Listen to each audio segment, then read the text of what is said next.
Ano Bhadra Kritavoyantu Vishwataha. Let noble thoughts come to my mind from all directions.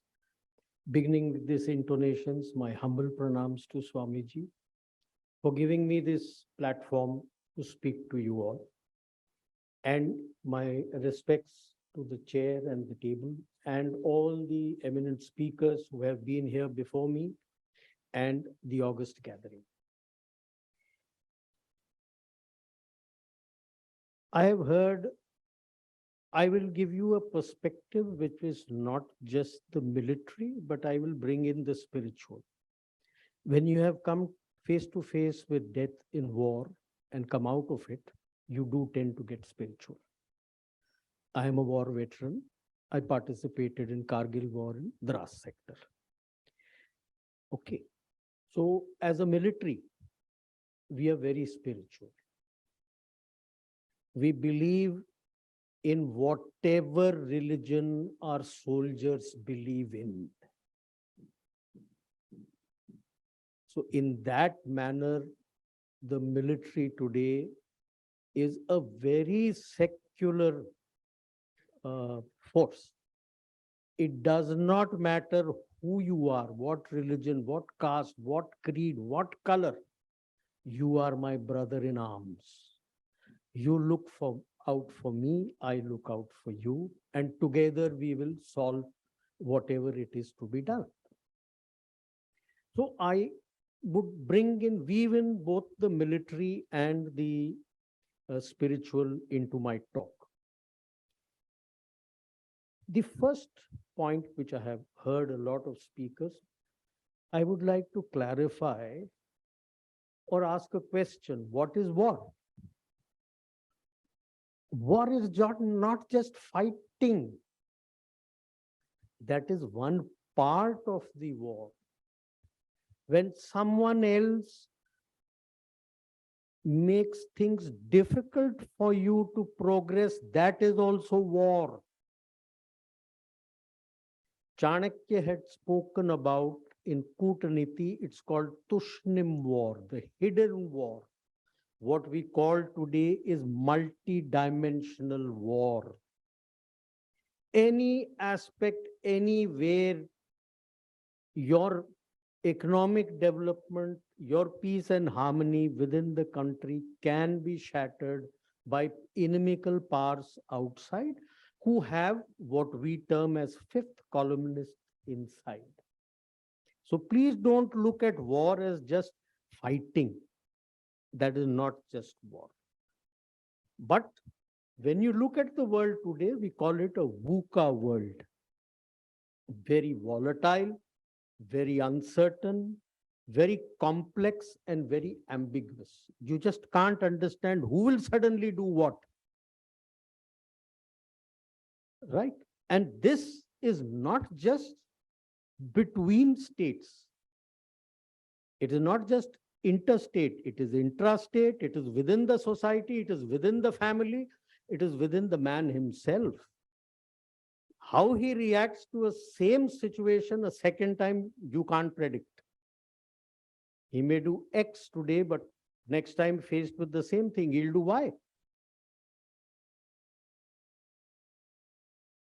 When we, like in the armed forces, in the military, in the army where I have come from, we also face this situation. So we have a term which is called back to the basics.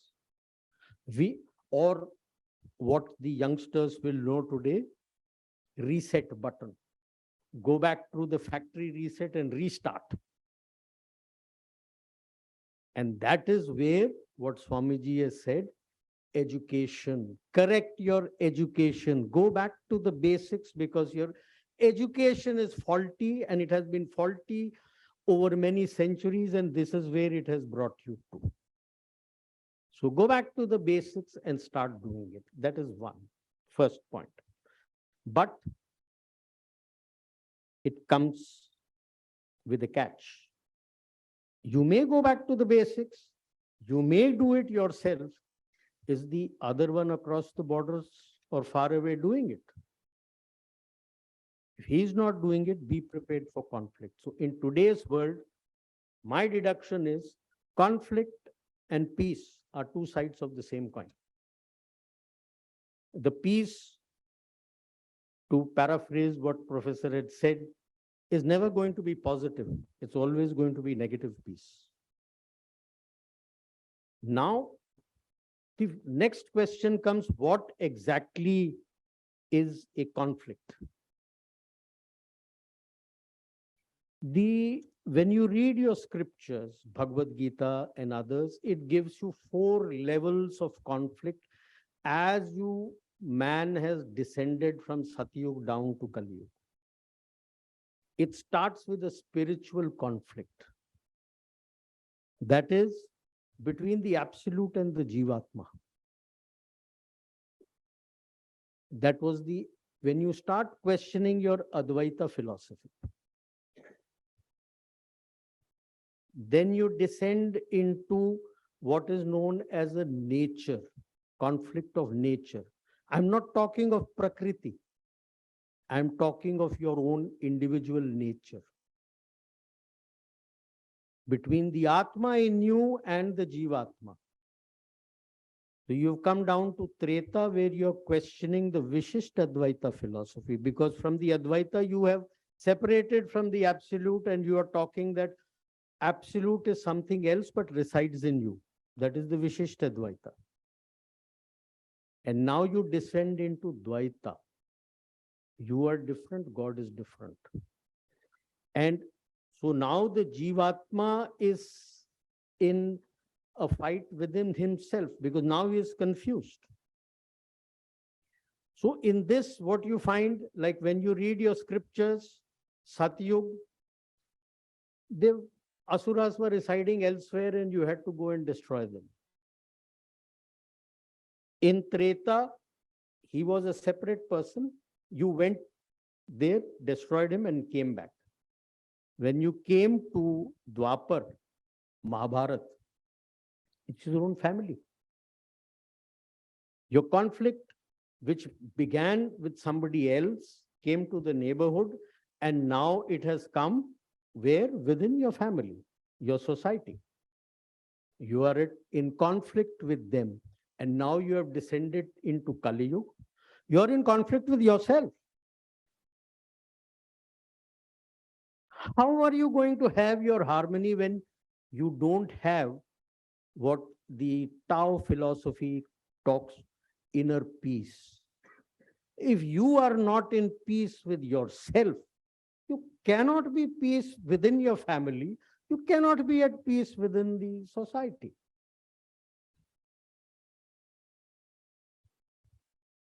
And this is because of your ego principle. I want everything. I did this. I want that. I want to do this.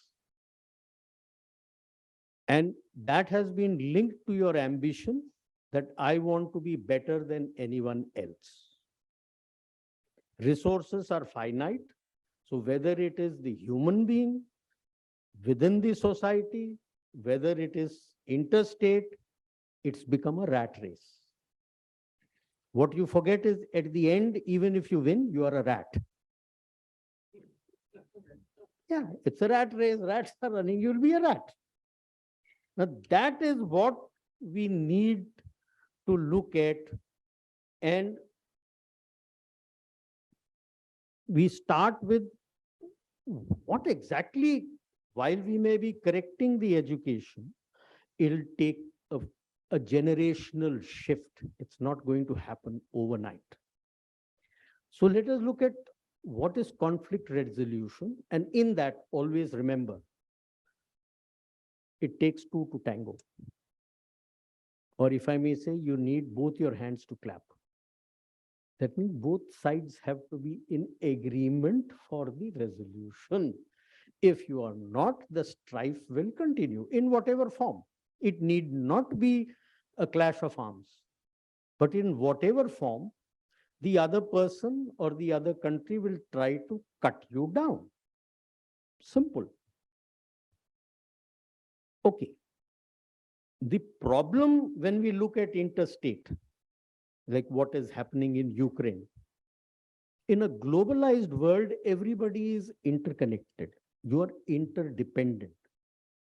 Typically, no country in the world is sovereign. We use the phrase very freely that I am a sovereign country. Sorry, you are not. Because you are dependent on so many resources and other things to the outside world. Any change in policy there is going to affect you. So how are you sovereign?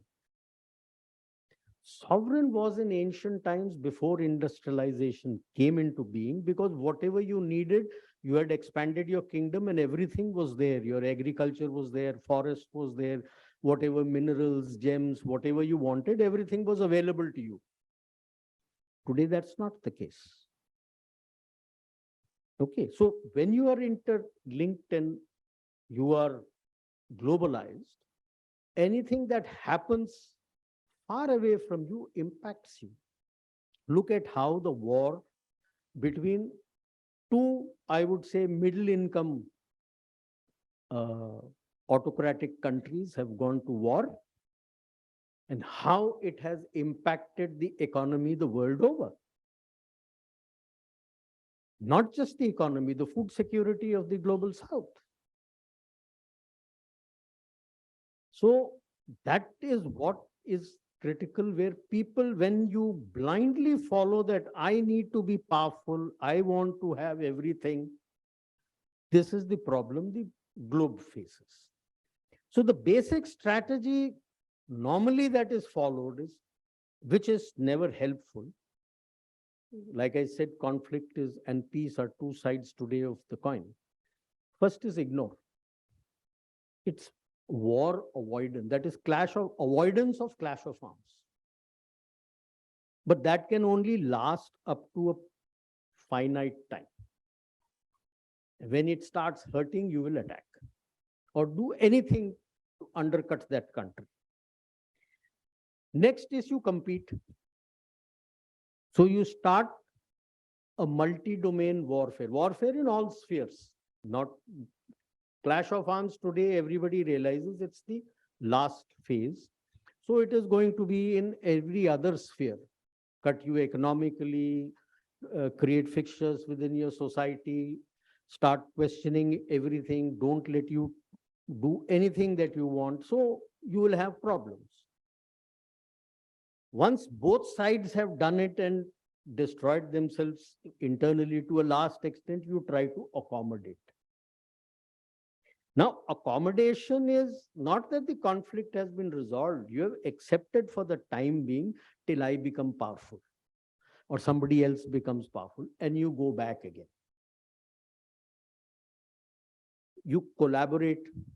Collaboration also, like I'll give you examples, like when we say ignore, war avoidance, is what both sides, India and China, are doing along the LAC. You are having small pinpricks, but you're not going all guns blazing out. If you look at compete, then what India, China, or US, China are doing in all other domains. You're competing, short of war. You accommodate. What happened when we post the 1965 war, India, Pakistan? I'll give it examples closer home, people will understand. Collaborate, what Pakistan tried to do initially, immediately after the 71 war. But again, when you accommodate or collaborate or you compromise, that is the last part. It is only till you gain strength or you perceive that you have gained strength, and then you start everything again. The last is compromise. Like Germany was forced to compromise at the end of World War I, Versailles Treaty, which was supposed to be the war to end all wars. What happened? So these are the basic strategies, but it doesn't work till you are not content within yourself.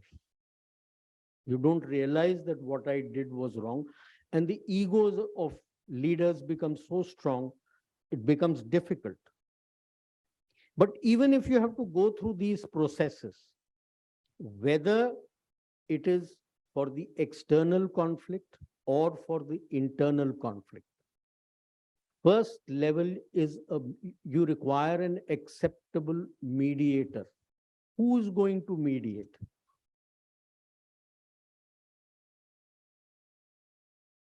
When we look at external, it has to be acceptable to both sides who are in conflict.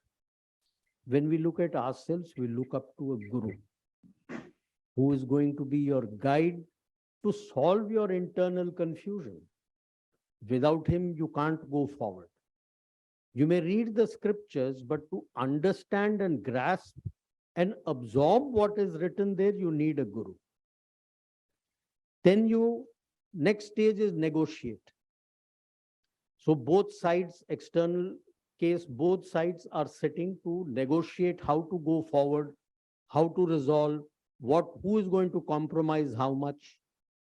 As far as your internal thing is concerned, be like Arjun. You have to discuss with your guru to sort out your confusion. If you don't behave like Arjun, your confusion will not be sorted out, even if you have your guru. You need to get your doubts clarified.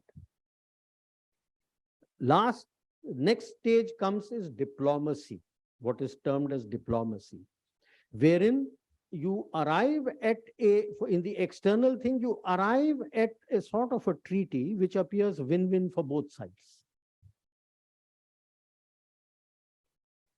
In internal one, with the guru's blessings, you arrive at the path that you need to take to improve your confusion. What you need to do to improve your confusion. And the final phase in the external is peace building and peacekeeping or peacemaking. You may need UN troops to come there, depending on how the resolution has taken place, or what checks and balances you want to bring in for both sides so that peace, whatever Professor Tangarajan had mentioned, the various levels of peace, whatever level of peace you have arrived at, some check and balance to see it doesn't break. That doesn't ensure that it will still be a success. It need not be a success.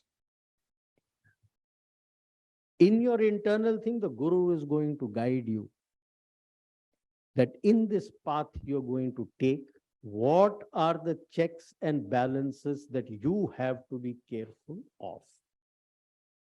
Because unless you are careful of those checks and balances, you will fall back into your confusion.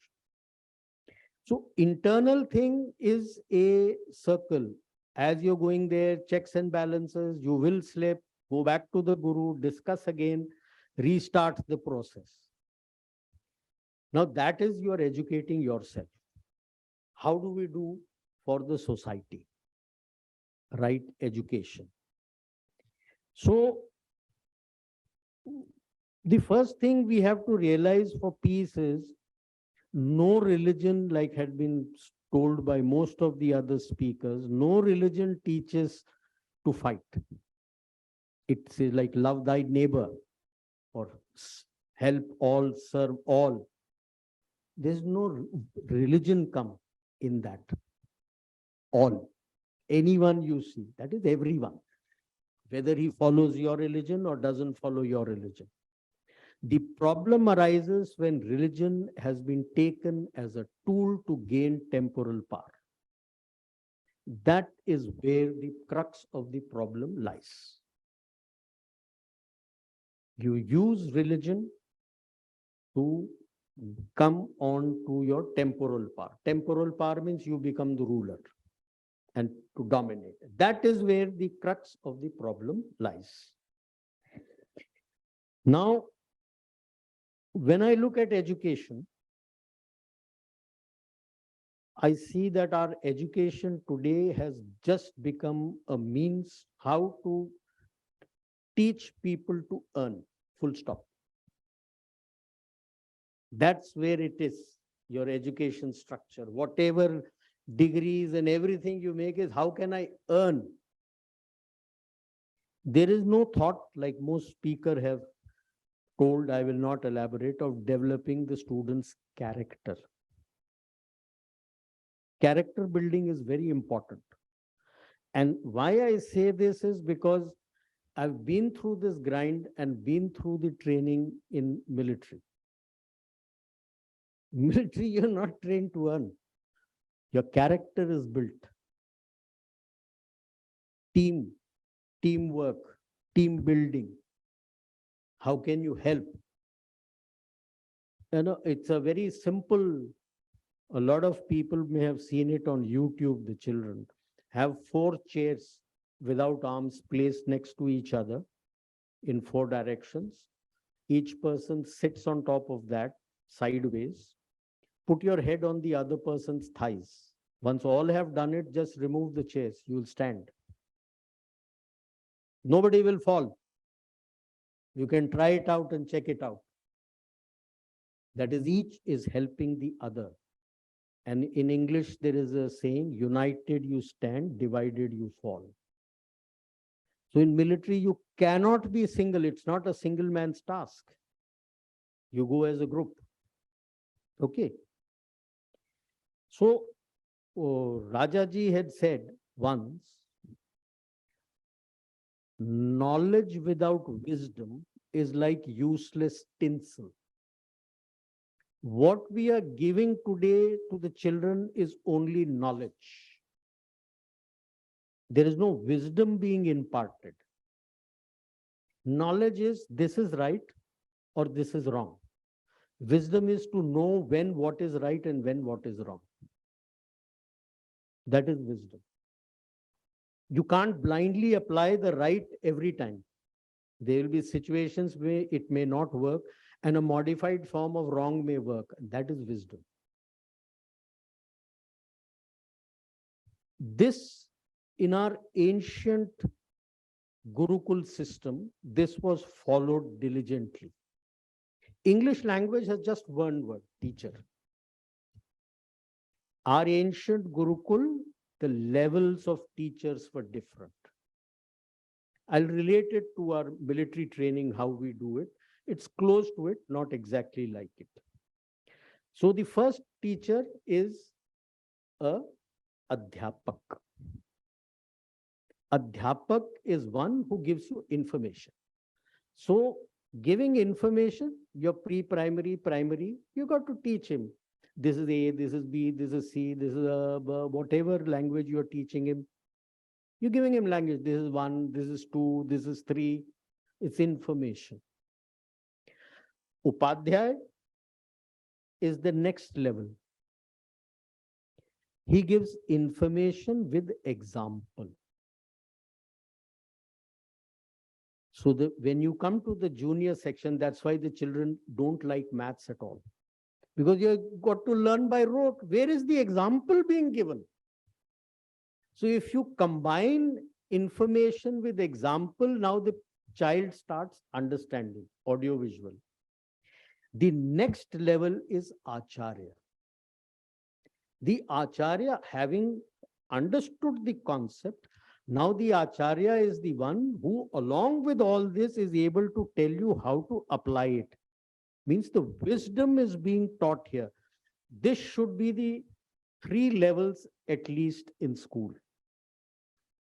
You have taught him information, you have taught him how it is applicable, where in day-to-day life, and then finally the Acharya has taught you how to apply it. That is what is important, the application. Information is of no use. That's why today after the exams, even after board exam, 2 days after that, you ask the child the same thing, they will not know, they'll be blank. They have taken it by rote and vomited it out on paper, full stop. Nothing is known. When you get to the college, then you need 3 levels more. A Pandit. A Pandit has great knowledge about it. Now he starts improving the wisdom that the child has come with. That, okay, these are how you can apply, but there are other things that can happen where you may have to modify these things. Then is a Drishta, a visionary, who will say, okay, the world is changing. So how do you modify this whole thing to apply for a new situation? Because new technologies are coming. How do you apply the new technology to what you have learned? And last is, of course, Guru. He's in the, pardon my language, he's the capo di tutti capi. He knows anything and everything. He's your guide to life.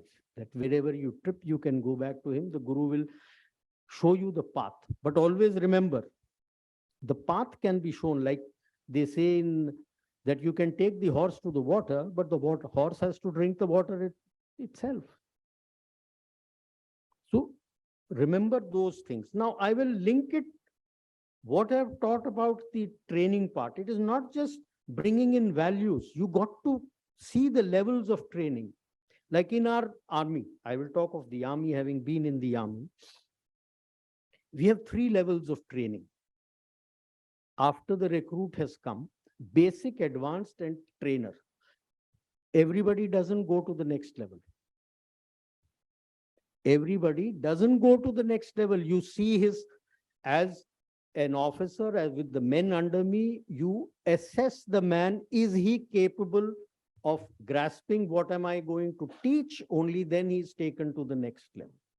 If not, he falls by the wayside. Because if you take everybody, then in time of war, he will make a mistake and create casualties for you. Same thing has to be applicable. It doesn't mean that everyone who comes out has to become a doctor or an engineer. There are other things also. Look at the child's aptitude. Aptitude of the child is very important. So you have the basic, where the normal information and basic application is taught. If he has understood and he is able to do well, that is when he goes to the advanced level, we call. Advanced level training means we are not going to tell him about the basics. He's supposed to know the basics. Now comes advanced application of all these things that he has learned. And if we find that he is competent enough to do these things, that is when he goes into the level which is called training the trainers. Now it is skilled application. That all concepts are also taught to him, because he has that aptitude to learn. Concepts are taught. What are the new concepts emerging? What the skilled applications of everything? And then he is the one who's going to train the others. So selection of teachers at every level is very important. You just can't have everyone to be a teacher. No. I've done my B.Ed, I go and become a teacher. I'm sorry. At least in the military, that is not followed. When I go for my training, when I go for my course, I'm graded for training. I'm made to take 4 classes at every level of basic, advanced, training the trainer, and the conceptual level. 4 levels of class you got to take. You're assessed by the trainers, and only if you're graded that, yes, he's capable of being an instructor, can you go to train people. So like Lee Iacocca had mentioned for a different level, of course, but I would place it here for the teachers, if you could, because the teachers have to be the best paid. If you give peanuts, you will get monkeys. And what will monkeys train? Pardon my language, but what will monkeys train?